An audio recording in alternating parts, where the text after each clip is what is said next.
asked me anything about running. Should we talk about it? No, it's all good.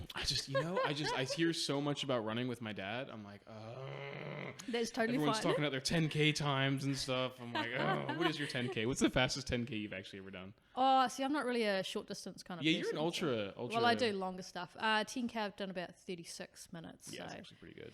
Yeah. What's the longest distance you've actually run? 100. 100K? Nothing more than that. Like your dad's mental. He's on the stage races kind of thing, you know, Yeah, where he's I like know. multiple. But was that 100 continuous? Yeah. Yeah. What did you feel after? Were you just wrecked for like a? Oh no. You were fine? Yeah. The 100. So I do ultras, but I don't like doing like I wouldn't do the miler like. Yeah. The actual 100K was a road champs, so it was actually down at Hagley Park. Yeah, I think you might have been there. Mm-hmm. Hagley Park, and it's around a 2.5K course. So, I know the one. Yeah. I know the one. Yeah. And I could have kept going. It was pretty cool. I feel like that would just drive me more mentally insane. Just going around.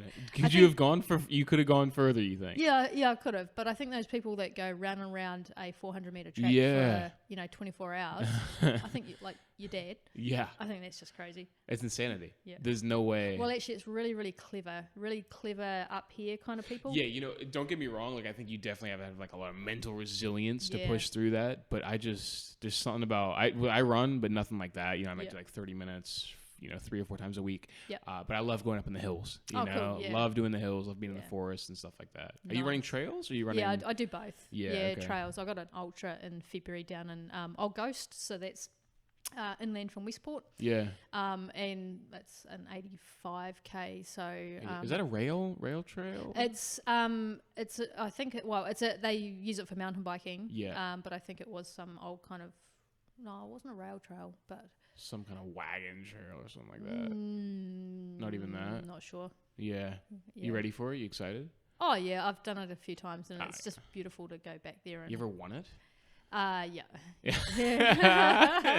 That was that classic Kiwi. I've won it. Yeah. But it's not about that. Like to me, races are just about doing as well as I can and really enjoying it. Because I love running. So I'm a bit of a crazy runner. Yeah, fair enough. Do you go overseas at all for the races? Or you stick it? I mean, obviously not now. Yeah, no, we did. Like running overseas, like that's Hawaii. Did you do some races in Hawaii? Yeah, done a few in Hawaii. Gotcha. I did a couple of world champs. So Portugal and Spain. The first year was Spain, and then the next year was Portugal, and then last year, obviously with COVID, we couldn't go anywhere. Yeah. But yeah, no, and China, I've run in China. I've done a couple of marathons in China. You running during summer or are you running during winter? I run all year. When you go to China though, or like Spain, you like? They were both. So China was our November, December. So it was quite cold there, okay, yeah. I'm trying to think. Because I would imagine, because I know like my dad did a race in the Sahara a while back, like an ultra then, and like his training was loads of running, but also like a lot of sauna. Yeah, just to condition yourself for the heat. Yeah.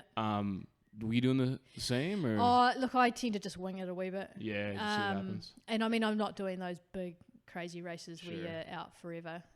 So like the Trail World Champs, they were certainly hot conditions, but you're only out for 8-10 hours. So it's not big days out. There's a real factor of attrition, right? If you're going for like 5 days, something like that, where you just have to. I imagine there's a load more race management involved. Oh, too, absolutely, yeah, you know? Yeah, totally. I was blown away when I did the rounded base half, just how much race management was just in that, like in terms of your pacing, and which is why I see you got that. Is that a Garmin watch you got on? Yeah, those things are huge. You know, they're so useful in terms of like, all right, because especially when you get into the mental game of seeing people pass you, but you're sticking at your pace, you're just going for it, and then it's crazy, you just eat them up as you go around the next thing. You do, and I mean, if it could be so easy just to get sort of drawn into caught up everyone in going fast, the gun goes and everyone's and once you learn how to race and get out of that mindset of everyone has to go. Yeah. And just run your own race. You know how you've trained. So if you know how you've trained, you know how you can go into race day, and you just got to stick to your plan. Yeah, and there's nothing more satisfying than when you just pass and like I know, right? You're just like 15 people, 20 people. It can be kind of cool. It's awesome. You feel like a badass. I love it. Totally. All right. Well, hey, thank you so much for coming on. Awesome. Appreciate it. And catch you later. Thank you.